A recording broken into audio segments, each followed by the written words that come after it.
یہ بیماری سے بھی بڑا مسئلہ ہے، یہ کسی کے قتل ہونے سے بھی بڑا مسئلہ ہے، یہ ہر انسانی جو چیز انسان کو دکھ پہنچاتی ہے، جو انسان کو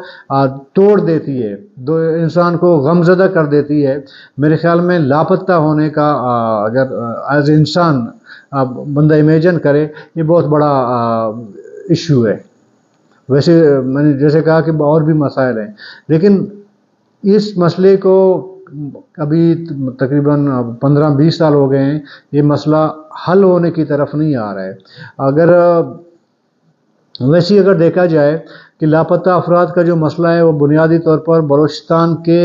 بنیادی ایشو سے جڑا ہوا ہے، آپ سمجھ سکتے ہیں کہ وہ ایشو کیا ہے، اس سے جڑا ہوا ہے۔ تو اس سے جنم لینے والے جو مسائل آتے ہیں تو اس سے عام لوگ ظاہر سفر کرتے ہیں، عام لوگوں کی زندگی جو ہے وہ متاثر ہوتی ہے، عام لوگوں کی جان اور مال جو ہے وہ غیر محفوظ ہوتی ہے۔ تو یہ تمام صورتحال ظاہر بلوچستان میں موجود ہے، اور لوگ جو متاثرین ہیں ان کا ایک ہی مطالبہ ہے ظاہر ہے کہ ان کے جو بھی لوگ لاپتہ ہیں ان کو اس مسئلے کو کسی منطقی انجام تک تو پہنچانا ہے کہ اس مسئلے کو کس طرح ہینڈل کرنا ہے، اور لوگوں کو کس طرح منظر عام پر لانا ہے، تاکہ جو عزیز و اقارب ہے ان کی تسلی تو ہو کہ بندہ مر گیا ہے، زندہ ہے، کیا صورتحال ہے۔ تو وہ جو مظاہرین ہیں جو لانگ مارچ جو کر رہے ہیں، انہوں نے 2 مطالبات ابھی لے کے آئے ہیں۔ ابھی ظاہر ہے کہ انہوں نے اسلام آباد جانا ہے، اسلام آباد تک مارچ کرنا ہے، اور اس کے ساتھ ساتھ دیکھیں اسلام آباد میں 55 جو اسٹوڈنٹ ہیں جو لاپتہ ہیں، ان میں شاید 22 بازیاب ہو گئے ہیں، باقی 28 اب تک لاپتہ ہیں۔ اس پہ جو اسلام آباد ہائی کورٹ میں ہیئرنگ ہو رہی ہے، سنوائی ہو رہی ہے، اس میں وزیر اعظم صاحب کو بلایا گیا تھا، ڈیفنس منسٹری کو شاید، یا ہوم منسٹری سیکرٹری کو، اور وزارت داخلہ کو، تو وہ ان کو بلایا گیا تھا، لیکن یہ مسئلہ ہیئرنگ ہو رہی ہے۔ تو اس میں ایک چیز جو مجھے سمجھ آ رہی ہے نا، ایک چیز ہوتی ہے نا کہ ایک بندہ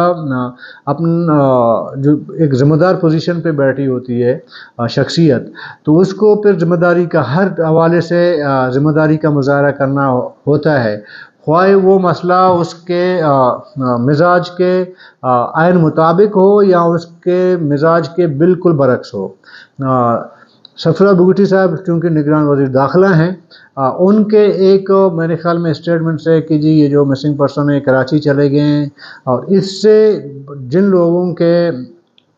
لوگ لاپتہ ہوئے ہیں یا جہاں سے لوگ لاپتہ ہوئے ہیں ان کے عزیز و اقارب، ان میں یہ غم، یہ غصہ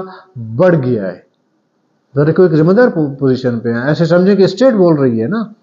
سفرہ بگٹی نہیں بول رہے ہیں، وہ اسٹیٹ بول رہے ہیں کہ جی آپ کے لوگ کراچی ناراض ہو کے کراچی چلے گئے ہیں، آپ کہتے ہیں مسنگ پرسن ہے۔ تو یہ دنیا میں کئی ایسا نہیں ہوتا کہ ایک جو ہے اسٹیٹ کے ایک ذمہ دار شخص جو ہے ایک بڑے ایشو کو مذاقاً جو ہے ٹال دے، ایسے نہیں ہوتا ہے۔ تو یہاں پہ یہ چیز بھی ہوتی ہے، اس لیے ہوتا ہے۔ دیکھیں میں تو ابھی یہ ہے کہ دیکھیں وہ آپ کا کچھ لوگ وہ انجوائے کر رہے ہیں لوگوں کے ایشوز، بلوچستان کے مسائل میں جتنا بڑھاوا آئے گا ان کی انجوائمنٹ اس طرح بڑھتی جائے گی۔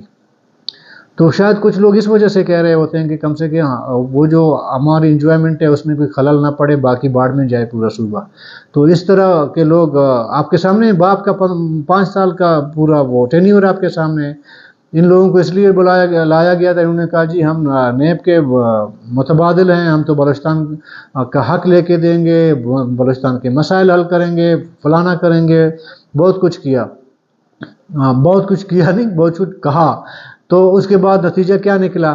آپ کی جو ہے یہ چوکیدار کی پوسٹ جو ہے وہ بھی بکی، آپ کی اسکیمیں بکی، آپ کے فج اسکیمیں بڑی، جعلی اسکیمیں بنائی گئیں، جہاں پہ کاغذوں میں اربوں کے جو ہے وہ اسکیمیں کمپلیٹ ہو چکے ہیں، لیکن گراؤنڈ میں آپ جائیں گے وہاں پہ تو وہ کچھ کسی چیز کی آثار ہی نظر نہیں آتی۔ تو چند لوگوں نے اس کو انجوائے تو کیا نا، ابھی یہ کبھی چاہیں گے کہ بلوچستان میں یہ مسئلہ ہے، یہ مسئلہ حل ہونا چاہیے، یا اس کو کس طرح سنجیدگی سے لے کر اس کو حل کیا جانا چاہیے؟ میرا نہیں خیال کہ اس طرح کے لوگ اس طرح سوچیں گے، کیونکہ اگر وہ یہ چیزیں حل ہو گئے تو پھر ان کی دکانداری تو نہیں چلنی ہے نا، پھر وہ یہ جو انجوائے کر رہے ہیں نا ان کی انجوائمنٹ تو پھر نہیں ہوگی۔ تو اس لیے اس طرح کی باتیں اور اس طرح کے جو ہے اسٹیٹمنٹ آتی ہیں، اور جس سے پوری ایک آبادی کو، یہ پورے ایک صوبے کو جو ہے ان کی باتوں سے دل آزاری ہوتی ہے۔ اور یہ بھی سوچنا چاہیے کہ جتنے لوگ یہ جو لانگ مارچ کے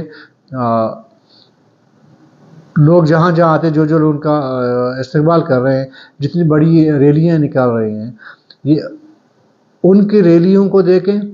چمن میں بھی لوگ بیٹھے ہیں نا، ان کی ریلیوں کو دیکھیں، اور یہ جو سیاسی جماعتیں دعویٰ کرتی ہیں یا جو الیکٹیبل دعویٰ کرتی ہیں کہ جی ہم عوامی نمائندے جو اسمبلی میں بیٹھ کے کہتے ہیں، ان کا تقابل کیا جائے، جائزہ لیا جائے ان کے جلسوں سے۔ حالانکہ ان کے جلسے ہوتے ہیں، سیاسی جلسے ہوتے ہیں، اس میں کھانا بھی ہوتا ہے، پینا بھی ہوتا ہے، بریانیاں بھی ہوتی ہیں، اس میں مراد کا وہ ایک ہوتا ہے کہ یار ان کے پاس چلے جائیں تو کل نوکری ملے گی، کوئی ٹیکہ مل جائے گا۔ اس کے باوجود اتنے لوگ یہ جمع نہیں کر سکتے اپنے علاقوں میں، لیکن ادھر سے ایک ریلی آتی ہے لانگ مارچ کا، تو لوگ اس کا استقبال کرتے ہیں، اتنی بڑی ریلیاں نکالتے ہیں، مظاہرے کرتے ہیں۔ تو اس کا مطلب ہے کہ یہ مسئلہ سنجیدہ ہے، اس کو سنجیدہ لینا چاہیے۔ یہ صرف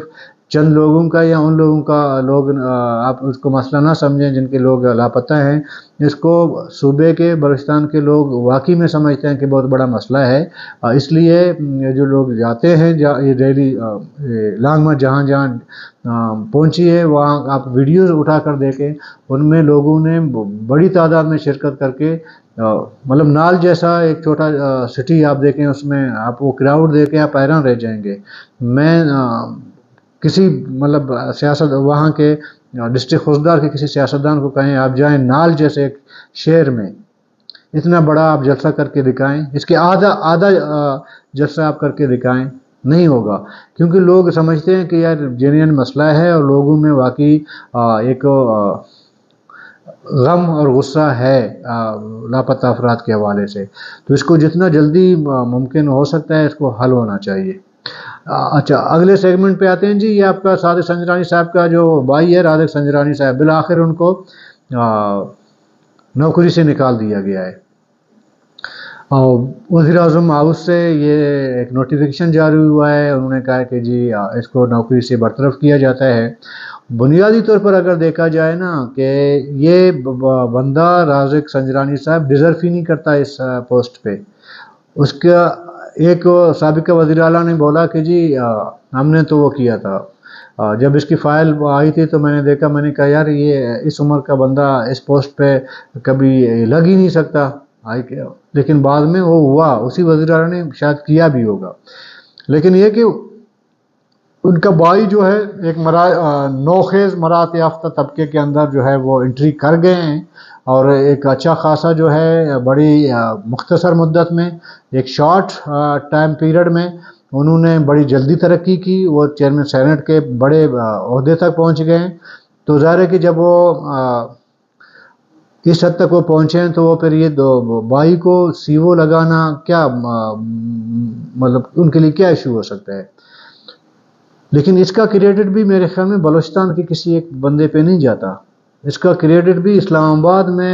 آباد کے لوگوں کو اس لیے جاتا ہے کہ ان کو ایک گھر الاٹ ہوا تھا رادق سنجرانی صاحب کو، وہ جیسے ہی یہ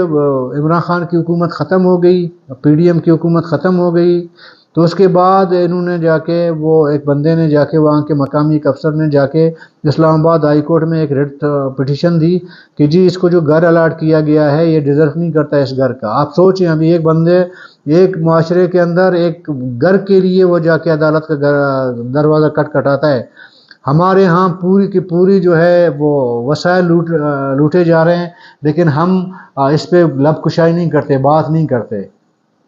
ہم کہیں جاتے نہیں ہیں۔ ایک وہ ثنا بلوچ صاحب تھے، وہ آیا تھا جب وہ ایم پی اے شپ نہیں ملی تھی اس کو، وہ آیا تھا سندھ پہ، انہوں نے بلوچستان ہائی کورٹ میں ایک ریٹ پٹیشن کیا تھا، جیسے ہی ایم پی اے بن گئے وہ سارا کیس لپیٹ کے جیب میں ڈال دیا، جا کے خود جو ہے لوٹنے میں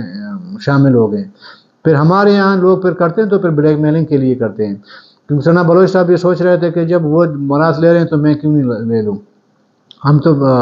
ہمسائے ہیں نا، ڈسٹرکٹ ہمسائے ہیں، تو مجھے بھی لینا چاہیے۔ تو وہ پھر اس طرح پھر بلیک میلنگ ہوتی ہے۔ لیکن اس بندے نے گھر واپس لے لیا عدالت کے ذریعے، وہی کیس پھر ان کی نوکری تک آ کے رک گیا۔ ظاہر ہے کہ ایک پنڈورا آپ جب باکس کھولیں گے نا، اس میں پھر بہت سی چیزیں نکلتی ہیں۔ تو ان کی نوکری بیسکلی اس لیے گئی ہے، ایک تو یہ کا عمر ڈیزرو نہیں کرتا، اس ٹائم عدالت نے کہا تھا کہ یار اس عمر کا بندہ اس پوسٹ پہ کیسے آیا ہے، تو وہ شاید جو عدالتی ریمارکس اور باقی جو کیس کے جو مٹیریل وغیرہ اسٹڈی ہونے کے بعد، تو وزیر اعظم ہاؤس سے آج ان کو جو ہے ڈی نوٹیفائی کر کے ان کو برطرف کر دیا گیا۔ ایک وجہ تو یہ ہو سکتا ہے، بنیاد یہ بنی تھی عدالتی کیس۔ دوسری تو یہ بھی سوچنا چاہیے کہ وہ جو اقتدار کا جو ایک پاور تھی، وہ شاید ابھی صادق سنجرانی صاحب کے پاس رہا نہیں۔ پہلے تو کوئی سوچ ہی نہیں سکتا تھا کہ صادق سنجرانی صاحب کے بھائی کو اس کے گھر سے نکالے، اور اس کو نوکری سے نکالنا تو ایسے سمجھو کہ بہت بڑی بات ہے، ناممکن سی چیز تھی، لیکن دونوں ہو گئے۔ ابھی یہ آج میں نے کسی سے پوچھا کہ صرف معاملہ یہی ہے بس نوکری تک ہے، انہوں نے کہا جی نہیں، معاملہ نوکری تک نہیں ہے۔ کوئی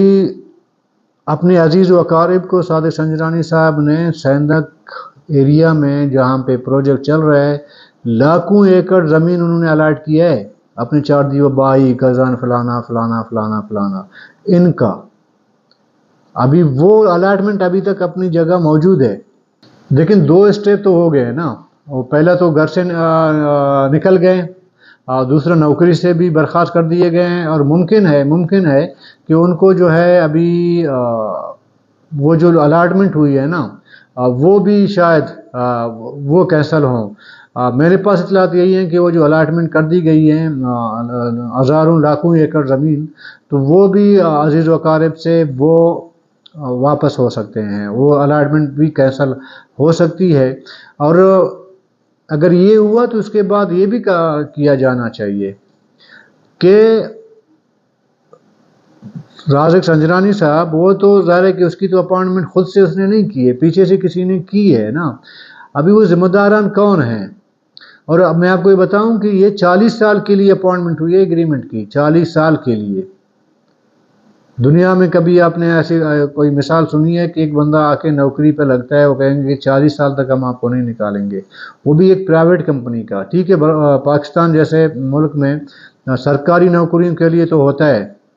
25 سال 30 سال تک تو ہوتی ہے، ایک ایگریمنٹ ہوتی ہے، آپ کام کریں یا نہ کریں، لیکن سرکار پابند ہے آپ کو تنخواہ دینے کی۔ تو اس لیے ہمارے سرکاری نوکر تو کام ہی نہیں کرتے کہ ان کو پتہ ہے کہ ہمیں کوئی نہیں نکال سکتا۔